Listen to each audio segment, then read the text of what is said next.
খালেদা জিয়া তারেক রহমানের জনপ্রিয়তায় কাল, মামলা সম্পূর্ণ রাজনৈতিক ও ভিত্তিহীন।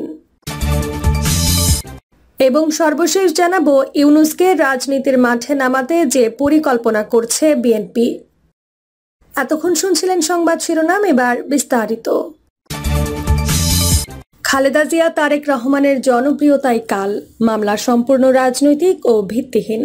শেখ হাসিনার নেতৃত্বাধীন বাংলাদেশ সরকার নৈতিক, আইনগত এবং মূল্যবোধের সব নীতি বিসর্জন দিয়েছে মন্তব্য করে ব্রিটেনের হাউস অব লর্ডসের সদস্য লর্ড অ্যালেক্স কার্লাইল বলেছেন, বাংলাদেশের রাজনীতিতে বিএনপি চেয়ারপারসন বেগম খালেদা জিয়া এবং তার বড় ছেলে তারেক রহমানের জনপ্রিয়তাই মূল সমস্যা। তাদের বিরুদ্ধে করা মামলাগুলো ভিত্তিহীন ও পুরোটাই রাজনৈতিক উদ্দেশ্য প্রণোদিত। বিএনপি চেয়ারপারসনের মামলা ছাড়াও সাক্ষাৎকারে নিজের ভারত সফরের তিক্ত অভিজ্ঞতা, বাংলাদেশের রাজনীতি, নির্বাচন, মানবাধিকার লঙ্ঘন, আইনের শাসনের হুমকি সহ বিভিন্ন বিষয়ে খোলামেলা কথা বলেছেন ব্রিটেনের বর্ষিয়ান পার্লামেন্টারিয়ান এবং প্রাজ্ঞ আইন বিশারদ লর্ড কার্লাইল। কার্লাইল বলেন, কমনওয়েলথভুক্ত যত দেশ রয়েছে তার মধ্যে সবচাইতে খারাপ অবস্থানে রয়েছে বাংলাদেশের মানবাধিকার পরিস্থিতি। দেশটিতে কোনো কারণ ছাড়াই মানুষকে গ্রেফতার করা হয়ে থাকে, যেটা রেকর্ড কমনওয়েলথভুক্ত 53 দেশের মধ্যে সর্বোচ্চ। সুনির্দিষ্ট কোনো অভিযোগ নেই, তবুও বাংলাদেশে মানুষকে কারাগারে আটকে রাখা হচ্ছে। আমি বিশ্বাস করি এই রেকর্ডটা সত্যিই বেদনাদায়ক। বিশ্বের স্বনামধন্য মানবাধিকার সংস্থা অ্যামনেস্টি ইন্টারন্যাশনাল তাদের সাম্প্রতিক রিপোর্টে বাংলাদেশের মানবাধিকার পরিস্থিতির ভয়াবহ চিত্র তুলে ধরেছে। বাংলাদেশ সরকার এসব বিষয়গুলোকে আমলে নিচ্ছে না, এমনকি একজন আইনজীবী হিসেবে বিএনপি চেয়ারপারসনের মামলার সঙ্গে জড়িত হওয়ায় আমাকে নিয়ে পর্যন্ত সমালোচনা করা হচ্ছে। আমার অভিযোগ হচ্ছে, সাধারণ আইনগত একটি মামলার বিষয়ে বাংলাদেশ সরকার রাজনৈতিক হস্তক্ষেপ করছে। বাংলাদেশের অ্যাটর্নি জেনারেল যখন ঢাকায় নিযুক্ত ভারতের হাই কমিশনারকে বলেন আমাকে যেন ভারতে আসার অনুমতি না দেয়া হয়, তখনই আমার অভিযোগের সত্যতা, যথার্থতার সঙ্গে প্রমাণিত হয় যে বাংলাদেশ সরকার আদালতের মামলাগুলোতে রাজনৈতিক হস্তক্ষেপ করেছে। একজন সচেতন আইনজীবী হিসেবে বেগম খালেদা জিয়ার মামলার বিস্তারিত আমি খতিয়ে দেখেছি। যেসব অভিযোগে তাকে 5 বছরের কারাদণ্ড দেয়া হয়েছে, এগুলো আসলে স্পষ্ট ধোঁকাবাজি। দোষী সাব্যস্ত করার ন্যূনতম কোনো প্রমাণ সেখানে নেই। সোকল্ড জিয়া অরফানেজ মামলা পুরোটাই ভিত্তিহীন। জিরো এভিডেন্স এর ভিত্তিতে সাজা দেয়া হয়েছে। ছোটখাটো প্রতারণা মামলায় যেসব তথ্য প্রমাণ থাকে, এতে তাও নেই। একজন আইনজীবী হিসেবে আমি অনেক প্রতারণামূলক মামলা নিয়ে কাজ করেছি।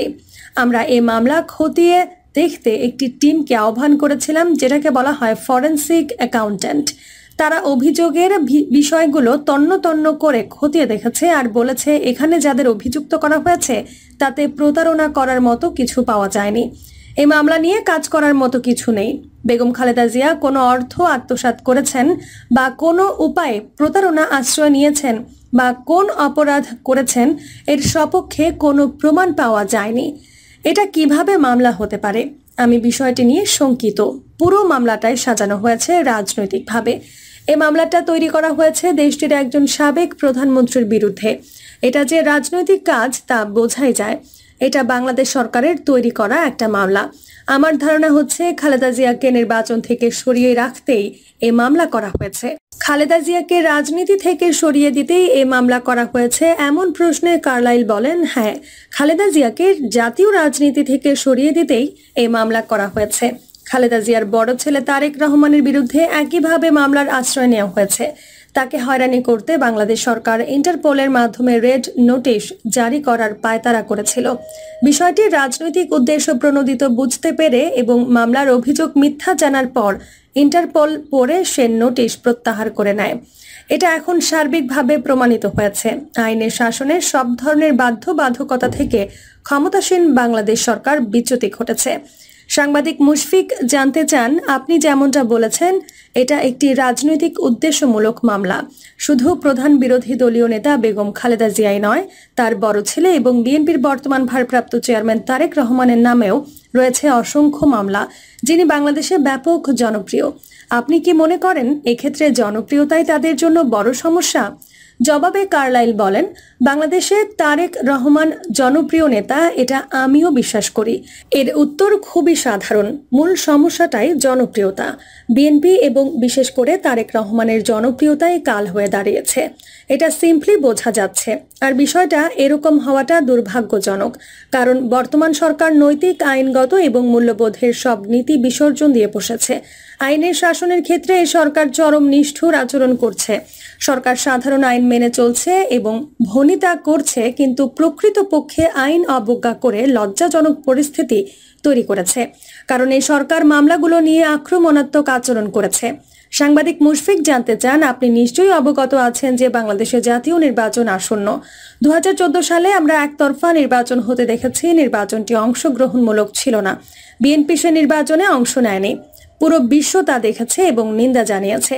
আপনি নিশ্চয়ই আমার সঙ্গে একমত হবেন যে বিগত নির্বাচন শুধু বিএনপি বয়কট করেনি, বহির্বিশ্বও বয়কট করেছে। অর্থাৎ জাতিসংঘ, যুক্তরাজ্য এবং যুক্তরাষ্ট্র সহ বিভিন্ন দেশ ও সংস্থা সে নির্বাচনে কোনো পর্যবেক্ষক পাঠায়নি। বিষয়টি কিভাবে দেখছেন? জবাবে কার্লাইল বলেন, সব দিক থেকে নির্বাচনটি ছিল অস্বচ্ছ। একজন আইনজীবী হিসেবে আমি রাজনীতি নিয়ে কথা বলতে চাই না, তবে একজন অভিজ্ঞ রাজনীতিবিদ এবং রাজনৈতিক পর্যবেক্ষক হিসেবে আমি বলতে বাধ্য, যদি আগামী নির্বাচন বিগত নির্বাচনের মতোই হয় আর তাতে যদি আন্তর্জাতিক মানের নির্বাচনী গ্রহণযোগ্যতা না থাকে, তাহলে সেটা হবে হাস্যকর।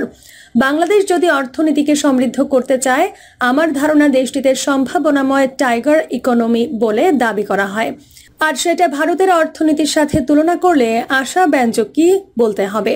তাদেরকে রাজনৈতিকভাবেও সমৃদ্ধ অর্থনীতির দেশের মতোই আচরণ করতে হবে। রাজনৈতিক প্রসঙ্গে বলতে গেলে যদি ব্রিটিশ সরকারের কথা বলি, আর আমি নিশ্চিতভাবে এখনকার যে সকল রাজনৈতিক নেতাদের জানি, তারা বাংলাদেশের বিষয়ে তাদের অবস্থান ও জবাবদিহিতার জায়গাটিতে দৃঢ়, কারণ আইনের শাসনের প্রতি সবার একটি কমিটমেন্ট আছে।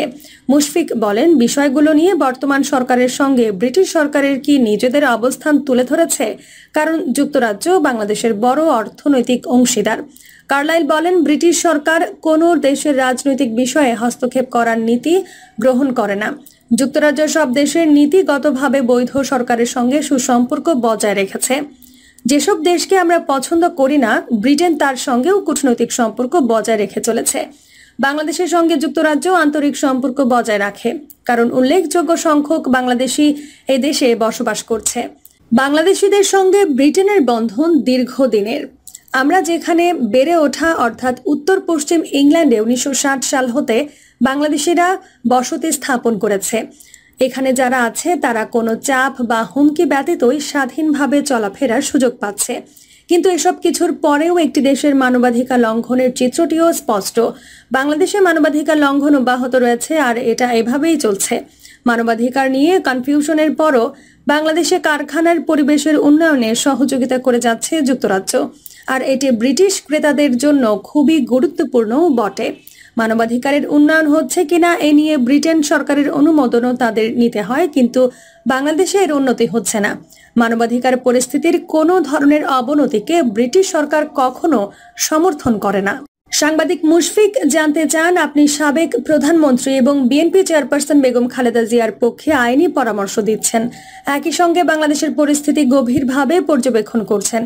বিগত সেনা সমর্থিত সরকারের সময়ে বর্তমান প্রধানমন্ত্রী শেখ হাসিনার নামে 15টিরও অধিক মামলা করা হয়েছিল, অথচ সরকার নিজেদের সব মামলা প্রত্যাহার করে নিলেও বিএনপি চেয়ারপারসন বেগম খালেদা জিয়া, তার বড় ছেলে তারেক রহমান সহ অন্যান্য নেতাদের বিরুদ্ধে মামলা অব্যাহত রেখেছে এবং নতুন মামলা দায়ের করেছে। আপনি কি মনে করেন বাংলাদেশে আইনের শাসন রয়েছে? কার্লাইল বলেন, বাংলাদেশে কোনো আইনের শাসন নেই। মনে রাখতে হবে, সরকার কেবল নিজের জন্য নয়, জনগণের জন্য। জনগণের মঙ্গলের কথা ভেবে ভবিষ্যতের পথে অগ্রসর হতে হবে। বাংলাদেশের সব রাজনৈতিক দলগুলো যদি প্রতিহিংসা থেকে সরে এসে এক হতে পারে, যেটা দীর্ঘদিন ধরে চলে আসছে, তাহলে সবার জন্য মঙ্গল হবে। বাংলাদেশের জনগণ নিশ্চিতভাবে একটা ভালো সরকার প্রত্যাশা করে।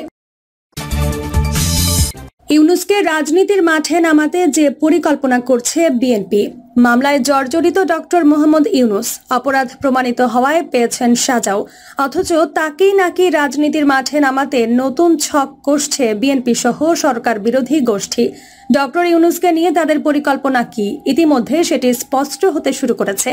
ডক্টর ইউনূসের আন্তর্জাতিক নেটওয়ার্ক যে খুবই শক্তিশালী সেটি সকলেরই জানা, বিশেষ করে মার্কিন যুক্তরাষ্ট্র ও ইউরোপের সঙ্গে তার ভাব গলায়। অন্যদিকে বিএনপি ও সরকার বিরোধীদের আন্তর্জাতিক কূটনীতির দুর্বলতাও বিগত কয়েক বছরে বেশ স্পষ্ট হয়েছে।